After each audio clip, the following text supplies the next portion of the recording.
Wunderschön. Was kann man sonst noch so machen, außer Seifenblasen auf dem Tunix? Auf dem Tunix kann man alles Mögliche machen. Für die Leute, die Hunger haben, können hier was essen. Man kann hier Spaß haben, sich mit Freunden treffen. Alles Mögliche. Ja, alles Mögliche gibt es hier.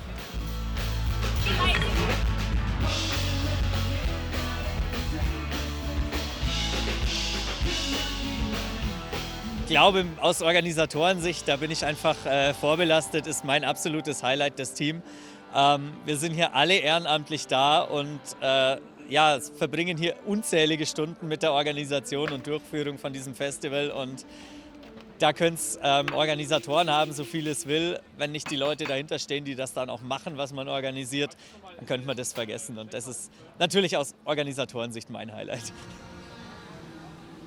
Das Kernteam, die sogenannten Standleiter, die wirklich die ganze Woche hier am Werk sind, das sind so um die 70 Leute.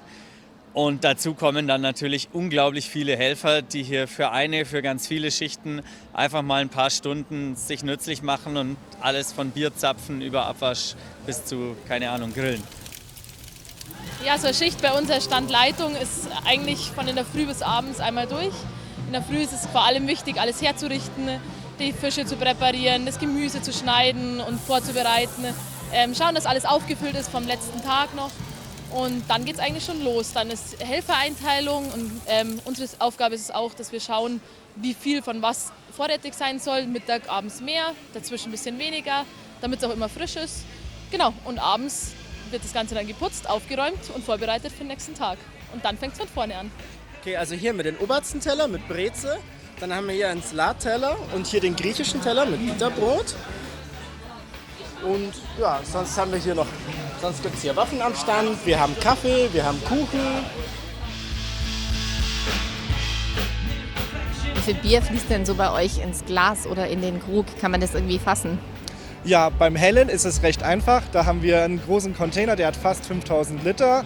Der wird einmal in der Woche sogar ausgetauscht. Das heißt mindestens 5.000 bis 10.000 Liter, irgendwas in dem Rahmen. Viele nehmen auch gleich eine Masse, weil es auch billiger ist. Und dann haben wir natürlich auch noch die anderen Biere wie Weißbier, dunkles Bier oder auch alkoholfrei für alle, die nichts mit Alkohol wollen. Da haben wir nur kleinere Fässer da zwischen 30 und 50 Litern, aber da wird auch einiges verkauft. Ich finde es eine nette Location auf jeden Fall. Also so beim Garnix, das war ein bisschen größer, so fand ich cool, aber hier ist halt hübscher mit dem hier Königsplatz. Ist cool. Also Shisha weniger, aber Drink ist immer gut. Genug Alkohol drin, es war günstig. Wetter ist gut, Königsplatz ist schön, guter Tag, ja. Das ist echt schön gemacht. Wir waren jetzt letztens auf einem Fest und da war es ein bisschen schwieriger organisiert. Hier ist echt schon cool mit den Marken und so. Das macht, also die Stimmung ist cool, mit den Liegen auch sehr cool organisiert. Was ein bisschen problematisch ist, ist tatsächlich die Schlange hier. Ich finde es besser, wenn man direkt hingehen könnte und was holen könnte. Aber sonst verspricht es, also sonst ist es ganz cool, ja. Also tolle Atmosphäre, man kann hier chillen. Leute treffen. Nach der Uni hier ein bisschen abhängen, ist eigentlich ganz cool, ja. Mein erstes Turmfest. Davor war ich in der Corona-Pandemie eingeschlossen und konnte sozusagen denen nicht nachgehen. Aber jetzt ist das erste große Turmfest und eigentlich gefällt es mir sehr gut hier. Wir waren halt eigentlich gar nicht an der Uni, aber weil das Wetter so schön ist und die Stimmung hier so schön ist, dachten wir, jetzt schauen wir einfach mal vorbei, bevor es zu Ende geht am Freitag. Und wie ist es? Also ich finde es echt schön. Also das Wetter spielt ja mit, die Musik ist auch recht nice. Man hat ja eigentlich alles, man hat Essen, Trinken, Shisha, aber die Schlange ist halt ein bisschen lang. Warum braucht es so ein Fest? Braucht es das überhaupt? Ja, also ich finde schon, es braucht Fest. Es braucht irgendwie einen Ausgleich zum Unileben. Und wenn es halt direkt an der Uni ist, kann man sich kurz mal rauschillen währenddessen.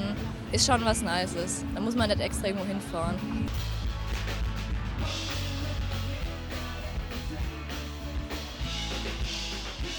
Also der Montag, der lief langsam an. Ich glaube, es musste sich erstmal rumsprechen, dass das Ganze hier stattfindet.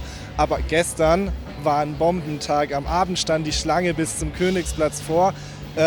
Und der Biergarten war rappelvoll. Ich könnte nur schätzen, wie viele es ungefähr da sind, würde aber auf 2.000 bis 3.000 tippen. Das Tunix gehört natürlich zu unserem relativ großen Veranstaltungsbereich. Wir haben ja nicht nur das Tunix, wir haben sozusagen das Gleiche nochmal in Garching 2 Wochen früher, das Garnix. Wir haben noch diverse andere Veranstaltungen durchs Jahr, aber als studentische Vertretung sind wir natürlich nicht nur zum Feiern zuständig, sondern wir sind natürlich auch eine Vertretung für alle Studierenden der Uni, der Hochschulleitung gegenüber, aber durchaus auch in größeren Verbänden, in politischem Kontext, sei es jetzt ein Semesterticket oder die Änderung des Hochschulgesetzes. Also wir haben ein sehr, sehr breites Aufgabenspektrum. Also Tunix ist super schön und es macht richtig Spaß. Trotzdem glaube ich, dass wir alle froh sind, wenn die Woche dann rum ist, weil es super anstrengend ist und dann ist es auch schön, wieder ein Jahr lang zu studieren.